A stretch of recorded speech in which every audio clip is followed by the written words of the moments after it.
तो आपने बहुत अच्छे तरीके से समझाया। अब सवाल ये उठता है कि कुछ लोगों को खाना निगलने में भी दिक्कत होती है, उनका एसोफेगस में खाना नहीं जाता है, या जाता भी है तो उन्हें बड़ा पेन होता है। अब ये कौन सी कंडीशन होती है? और दरअसल मैं अगर आपसे पूछूं तो एक्लेक्सिया कार्डिया क्या होता है, कैसे आप इसको समझाएंगे, एक्सप्लेन करेंगे हमारे दर्शकों को? इसके लक्षण क्या होते हैं और इसका डायग्नोसिस और इलाज कैसे हो सकता है? तो सबसे पहले मैं आपको खाना खाने में जो तकलीफ, इसको बोलते हैं डिस्फेजिया, मतलब आपको खाना नहीं जा रहा। ये लिक्विड से भी हो सकता है, सॉलिड से भी हो सकता है।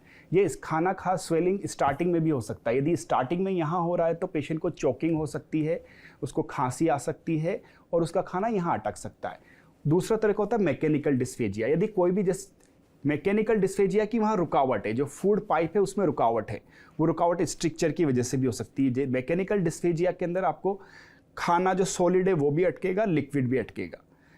तो सबसे पहले धीरे धीरे ये जैसे बीमारी बढ़ती जाती है, पेशेंट को वेट लॉस होता जाता है। और जो दूसरी आपने बीमारी बताई अक्लेजिया कार्डिया, अक्लेजिया कार्डिया एक रेयर प्रॉब्लम है। ये आप 1 लाख में से 1 लोगों को होती है। इसके अंदर क्या होता है कि जो फूड पाइप के जो न्यूरल नेटवर्किंग है उसके अंदर प्रॉब्लम हो जाती है, मतलब आपकी फूड पाइप की जो वायरिंग है वहाँ प्रॉब्लम हो जाती है। तो जो मस्कुलर ट्यूब है उसके अंदर जो पेरिस्टाल्सिस से पुश करने की पावर है फूड को, वो चली जाती है और स्फिंक्टर जिस टाइम पे खुलना चाहिए वो नहीं खुल पाता। खाना लंबे टाइम तक फूड पाइप में स्टे करता है, धीरे धीरे ये खाना वापस आने लगता है और पेशेंट को क्योंकि फूड अंदर तक नहीं जा रहा, अब्जॉर्प्शन नहीं होने लगता, उसका वजन कम होने लगता है, खाना तकलीफ, ये खाना रिफ्लक्स के रूप में ऊपर आता है। कभी कभी आप सोते हो देखा गया उनका तकिया खाने से गीला हो जाता है, वजन लगातार कम हो जाता है, कभी कभी ये लंग में भी एस्पिरेट कर लेते हैं, तो वो भी सिम्टम्स आते हैं। तो ये हमने ये देखा गया अक्लेजी वाले पहले पेशेंट जाते हैं गैस्ट्रो के आने के बाद ENT में, उनको कभी जैसे चोकिंग फील हो गई, उनको लगता है खाना यहाँ अटक रहा है, तो पहले सबसे पहले जाते हैं ENT के पास में, फिर वो जाते हैं पल्मो के पास में क्योंकि उनको रेस्पिरेटरी प्रॉब्लम होती है, और कभी कभी रिफ्लक्स की प्रॉब्लम के साथ में वो जाते हैं फिजिशियन के पास में। तो जब तक हमारे पास पेशेंट पहुंचता है तब तक काफ़ी देर हो चुकी होती है। अक्लेजिया के 3 तरह के 3 टाइप होते हैं, टाइप 1, टाइप 2, टाइप 3।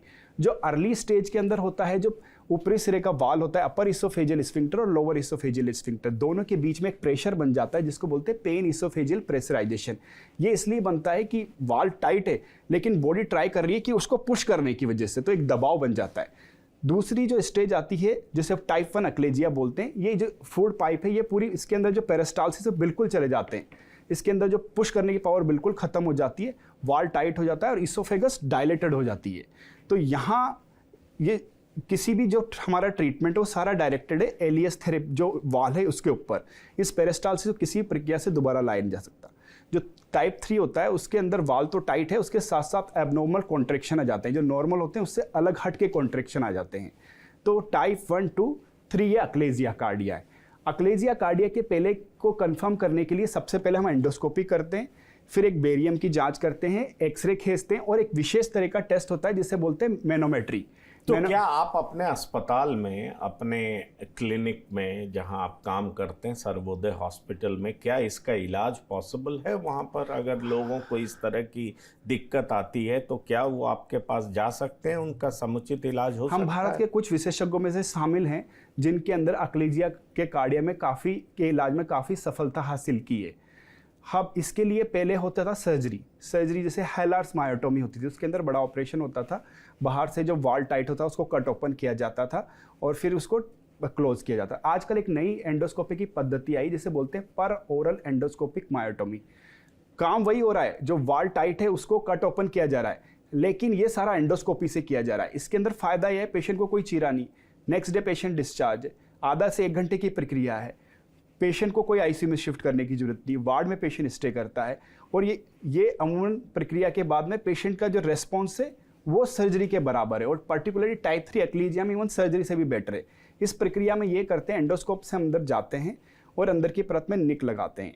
तो जो आहार नाल की वायल होते हैं उसके 3 लेयर होते हैं। सबसे पहले जो अंदरी लेयर होता है, फिर बीच की मसल होती है, फिर बाहरी लेयर होता है। मतलब आप इस पूरे कॉम्प्लिकेटेड प्रोसेस को आपने बड़ा सिंप्लीफाई कर दिया, और इस कदर सिंप्लीफाई कर दिया कि लोगों को ICU में भी जाने की जरूरत नहीं है। जो एक मेजर ऑपरेशन के थ्रू ठीक होने के चांसेस थे, उसको आपने सिंपल तरीके से ठीक होने का मैकेनिज्म डेवलप कर लिया, और ये आप करते हैं, मतलब इस प्रोसेस में आप स्किल्ड हैं।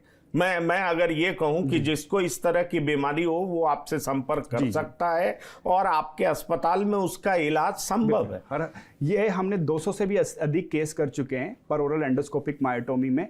और जो ये टेक्निक थी 2010 में सबसे पहले जापान में आई थी, फिर ये इंडिया में आई, और इस टेक्निक से काफ़ी लोग का फ़ायदा हो रहा है।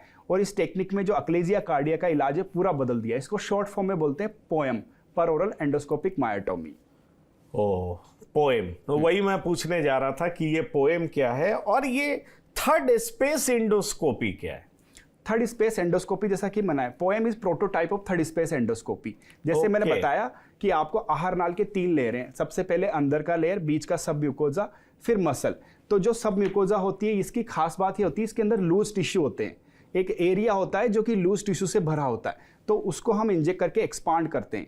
तो जो पोएम की प्रक्रिया में क्या करते हैं, सबसे पहले एक निक लगाते हैं, फिर ये जो लूज एरियल टिश्यू है यहाँ जाके इसको एक्सपांड बनते हैं, एक सुरंग बनाते हैं, एक सुरंग बना के वाल में काम करते हैं। जैसे आप यहाँ बैठे हो, आपको वहाँ जाके काम करना है, आप नॉर्मल रास्ते से नहीं गए, सुरंग से वहाँ चले गए, आपने उसका अपना काम किया, वापस आ गए और जहाँ किया था क्लोज कर दिया, किसी को कुछ मालूम नहीं और सब कुछ ठीक हो गया। तो ये पोएम की